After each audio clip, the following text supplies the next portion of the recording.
बिस्मिल्लाहिर्रहमानिर्रहीम। आज हम स्टार्ट करेंगे बड़ा इंटरेस्टिंग टॉपिक। इस टॉपिक पढ़ते हुए आप किसी भी कंपाउंड्स की hybridisation state in few minutes आप उसको चेक कर सकते हैं। तो ये बड़ा हेल्प करेगा आपको एनडीडीएस के अंदर और एफएससी पार्टों के अंदर कि किसी भी कंपाउंड्स की हाइब्रिडाइजेशन स्टेट क्या हो सकती है। याद रखिएगा कि हाइब्रिडाइजेशन स्टेट किसकी होती है, हमेशा सेंट्रल एलिमेंट की होती है। उसके लिए कुछ कंडीशंस हैं कि किसी भी कंपाउंड्स की हाइब्रिडाइजेशन स्टेट कैसे फाइंड करते हैं। तो फर्स्ट ऑफ ऑल कंडीशन क्या है कि number of attached atom with central atom, कि सेंट्रल एटम कोई भी हो, जिस तरह के कार्बन है इसके साथ कितने एटम अटैच है, 4। इसी तरह number of atom attached with the central atom plus number of lone pair with the central atom. तो आपने याद रखना है सेंट्रल एटम के साथ नंबर ऑफ एटम्स कितने अटैच हैं और सेंट्रल एटम के साथ लॉन पेयर कितने हैं, दोनों को प्लस करेंगे तो इसी तरह आप किसी भी कंपाउंड्स की हाइब्रिडाइजेशन स्टेट देख सकते हैं। तो यहाँ पे इस टेबल के मुताबिक हम देखते हैं कि इस टोटल नंबर ऑफ एटम, इसका मतलब total number of atom attach with the central atom, के सेंट्रल एटम जिस तरह कार्बन है इसके साथ अटैच्ड एटम कितने हैं, 4। तो इसकी हाइब्रिडाइजेशन स्टेट क्या होगी, sp3। इसी तरह अगर आपने देखना है कि अगर सेंट्रल एटम के साथ अटैच्ड एटम 2 हैं तो उसकी हाइब्रिडाइजेशन स्टेट क्या होगी, sp होगी। अगर सेंट्रल एटम के साथ अटैच्ड एटम कितने हैं, 3 हैं, तो उसके sp2। अगर सेंट्रल एटम के साथ अटैच्ड एटम 4 हैं तो उसकी हाइब्रिडाइजेशन स्टेट sp3 होगी एंड सो ऑन। ठीक है, हम इसकी एग्जांपल्स करते हैं, वहां से आपको क्लियर हो जाएगा। फॉर एग्जांपल हमारे पास पहला कंपाउंड है मीथेन, के मीथेन के अंदर कार्बन की हाइब्रिडाइजेशन स्टेट क्या होगी। याद रखिएगा कार्बन कौन से ग्रुप से बिलोंग करता है, 14 से। इसका मतलब इसके आउटर मोस्ट शेल के अंदर 4 इलेक्ट्रॉन थे, तो 4 इलेक्ट्रॉन जो मौजूद थे इसने 4 बॉन्ड बना लिए। ठीक है, तो सेंट्रल एटम के साथ कितने एटम अटैच हैं, 4। तो 4 के मुताबिक इसकी हाइब्रिडाइजेशन स्टेट क्या बनती है, sp3। This is the sp3 hybridisation of methane. इसी तरह हम देखते हैं अमोनिया। नाइट्रोजन कौन से ग्रुप से बिलोंग करता है, 15 ग्रुप से। अब नाइट्रोजन के पास याद रखिएगा कि इसके आउटर मोस्ट शेल के अंदर 5 इलेक्ट्रॉन शामिल हैं। 5 में से इसने 3 तो बॉन्ड बना लिए, बाकी 2 इलेक्ट्रॉन फ्री हैं। 2 इलेक्ट्रॉन का मतलब क्या है, एक पेयर ऑफ इलेक्ट्रॉन। तो 3 सेंट्रल एटम के साथ number of attached atom with the central atom कितने हैं, 3, plus number of lone pair with the central atom. इसके अंदर लॉन पेयर कितने हैं, क्योंकि नाइट्रोजन के पास आखिरी शेल के अंदर 5 इलेक्ट्रॉन होते हैं। 5 में से इसने 3 तो बॉन्ड बनाए हैं, 2 इलेक्ट्रॉन फ्री हैं। उन 2 इलेक्ट्रॉन का एक पेयर बनेगा, पेयर ऑफ लॉन पेयर, 3 + 4। तो 4 के साथ इसकी हाइब्रिडाइजेशन स्टेट क्या होगी, sp3 हाइब्रिडाइजेशन। इसी तरह वाटर मॉलिक्यूल की हाइब्रिडाइजेशन स्टेट क्या होगी। तो सबसे पहले आपने देखना है कि सेंट्रल एटम के साथ कितने एटम अटैच हैं, 2। ऑक्सीजन कौन से ग्रुप से बिलोंग करता है, 14, 15, 16 ग्रुप से बिलोंग करता है ऑक्सीजन। तो 16 ग्रुप में से इसका मतलब इसके आखिरी शेल के अंदर कितने इलेक्ट्रॉन शामिल हैं, 6 में से इसने 2 तो बॉन्ड बनाए हैं, तो बाकी कितने इलेक्ट्रॉन रहते हैं, 4 इलेक्ट्रॉन रहते हैं। 4 इलेक्ट्रॉन के 2 लॉन पेयर बनेंगे, 2 + 2 = 4। इसी तरह इसकी हाइब्रिडाइजेशन स्टेट क्या होगी, sp3। वाटर की हाइब्रिडाइजेशन स्टेट sp3 बनती है इस रूल्स के मुताबिक। इसी तरह जब हम बात करते हैं एक कंपाउंड है IF7। ठीक है, ये सेंट्रल एटम आयोडीन है। सेंट्रल एटम आयोडीन के साथ कितने फ्लोरीन अटैच हैं, 7। इसका मतलब आयोडीन कौन से ग्रुप से बिलोंग करता है, 17 ग्रुप से। इसके आखिरी शेल के अंदर 7 इलेक्ट्रॉन थे, 7 के साथ इसने बॉन्ड बना लिए, तो 7 आपने नंबर ऑफ बॉन्ड्स लिखे, प्लस लॉन पेयर कोई भी नहीं बचा, तो क्या होगा, 7 के मुताबिक इसकी हाइब्रिडाइजेशन स्टेट क्या होगी, sp3d3।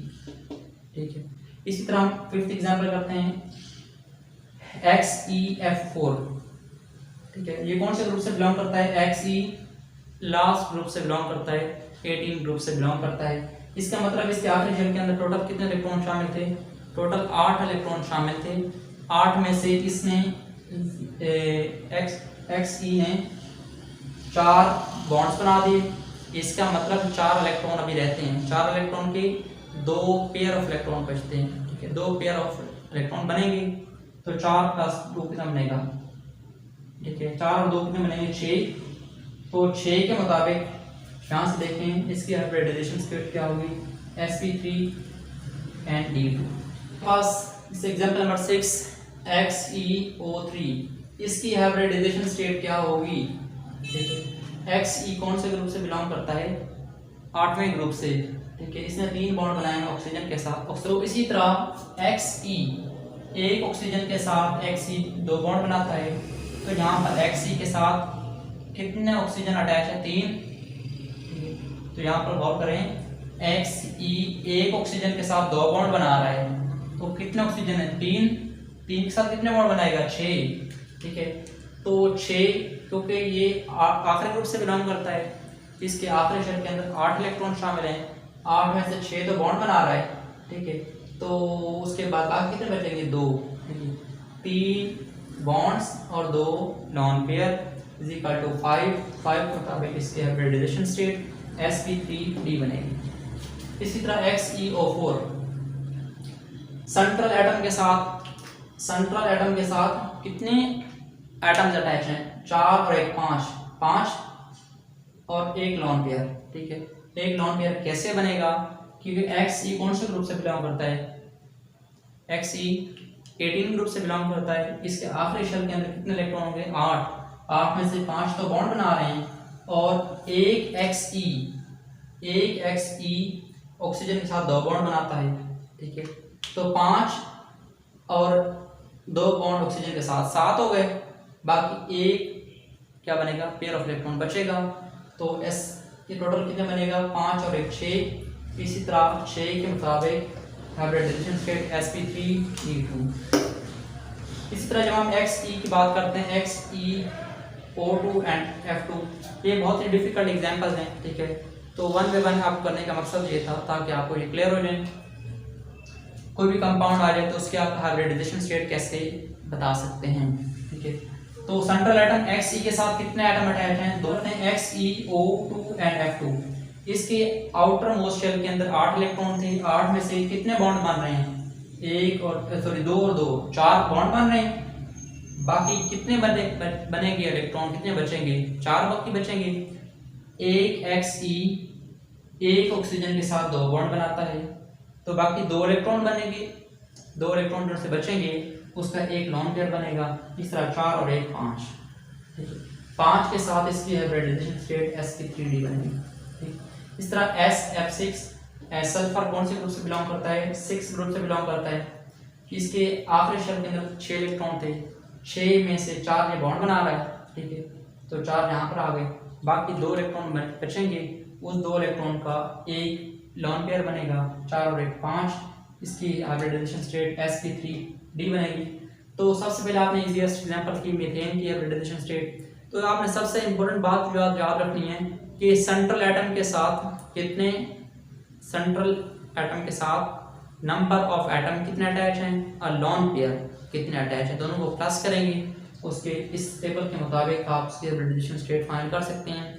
ज़्यादा डिटेल में ना जाइएगा, आपने सिंपल देखना है कि जिस तरह कार्बन के साथ 4 एटम अटैच हैं तो 4 के साथ इसकी हाइब्रिडाइजेशन स्टेट ये बनेगी। इसी तरह आयोडीन के साथ 7 एटम अटैच हैं तो 7 के साथ इसकी हाइब्रिडाइजेशन स्टेट क्या बनेगी, sp3d3।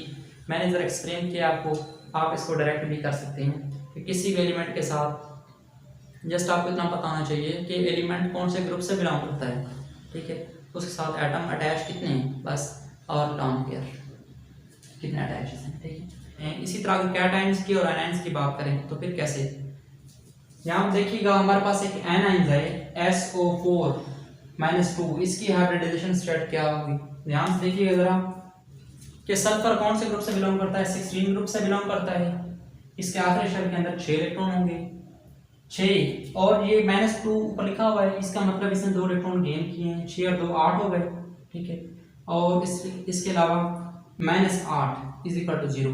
अब -8 क्यों किया, क्योंकि सल्फर और एक ऑक्सीजन के दरमियान में डबल बॉन्ड होता है, ठीक है। तो यहाँ पर सल्फर 1 है, ऑक्सीजन कितने हैं 4, ठीक है। तो इसी तरह 4 2 8, 8 - 8 0। इसका मतलब लॉन पेयर इसके अंदर कितने हैं, इसके अंदर लॉन पेयर कितने हैं 0 4, 4 + 0 = 4, 4 के साथ इसकी हाइब्रिडाइजेशन स्टेट sp3 बनेगी। इसी तरह हम बात करते हैं कैटाइंस, कोई भी कैटाइंस आ जाए उसकी हाइब्रिडाइजेशन स्टेट क्या होगी, ठीक है। यहाँ पर बात करते हैं H3O positive charge, this is hydronium ion. अब याद रखिए कि हाइड्रोनियम आयन के अंदर हाइब्रिडाइजेशन स्टेट क्या होगी। सबसे पहले ऑक्सीजन कौन से ग्रुप से बिलोंग करता है, 16 ग्रुप से, ठीक है, 16 ग्रुप से बिलोंग करता है। इसके आखिरी शेल के अंदर कितने इलेक्ट्रॉन होंगे 6, ठीक है, 6 इलेक्ट्रॉन इसके आखिरी शेल के अंदर रहेंगे। इसके ऊपर एक पॉजिटिव चार्ज आ रहा है, ठीक है, तो इसमें एक इलेक्ट्रॉन क्या करेंगे, पॉजिटिव का मतलब क्या है, इसके पास टोटल 6 इलेक्ट्रॉन थे, इसने एक इलेक्ट्रॉन लॉस किया, तो 6 में 1 क्या करेंगे, तो टोटल आंसर कितना आएगा 5, ठीक है, 5 इलेक्ट्रॉन बचेंगे। 5 में से ऑक्सीजन ने 3 हाइड्रोजन के साथ बॉन्ड बनाए हैं, बाकी कितने बचेंगे, यहाँ पर 5 में से 3 बॉन्डेड एटम है, ऑक्सीजन के साथ 3 हाइड्रोजन अटैच हैं, 5 में से 3 2 बचेंगे। और इसका मतलब क्या है, यहाँ पर 2 इलेक्ट्रॉन है, ठीक है, 2 यहाँ पर क्या है 2 इलेक्ट्रॉन, और 2 इलेक्ट्रॉन का मतलब क्या है, एक pair of electron, lone pair. तो लॉन पेयर कितना बनेगा, 2 इलेक्ट्रॉन को मिलाएंगे तो एक लॉन पेयर बनता है। अंदर सेंट्रल एटम के साथ 3 बॉन्डेड एटम थे, 3 + 1 = 4, 4 के साथ इसकी हाइब्रिडाइजेशन स्टेट भी sp3 बनेगी, और वाटर की हाइब्रिडाइजेशन भी sp3 है। तो ये आपको शॉर्ट वे बताया, इससे सिंपलेस्ट वे नहीं हो सकता कि किसी भी कंपाउंड की हाइब्रिडाइजेशन स्टेट कैसे फाइंड करते हैं। अपना बहुत सारा ख्याल रखिएगा, wish you best of luck. इंशाल्लाह नेक्स्ट लेक्चर्स के अंदर कोई भी हमारे पास टॉपिक आएगा तो उसके इंशाल्लाह मैं शॉर्ट ट्रिक्स बताऊंगा आपको कि उसके अंदर for example chapter number 9 start करेंगे आप, उसके अंदर आप पढ़ेंगे कि न्यूक्लियोफाइल और इलेक्ट्रोफाइल वो कैसे फाइंड करते हैं, तो इंशाल्लाह उसको भी मैं डिस्कस करूंगा, और इसी तरह इंशाल्लाह इस तरह के टर्म्स आपको प्रोवाइड करूंगा ताकि आपके लिए काम इजी हो सके। अपना बहुत सारा ख्याल रखिएगा and be to best. Thank you so much. कोई मसला हुआ तो डिस्कस कीजिएगा।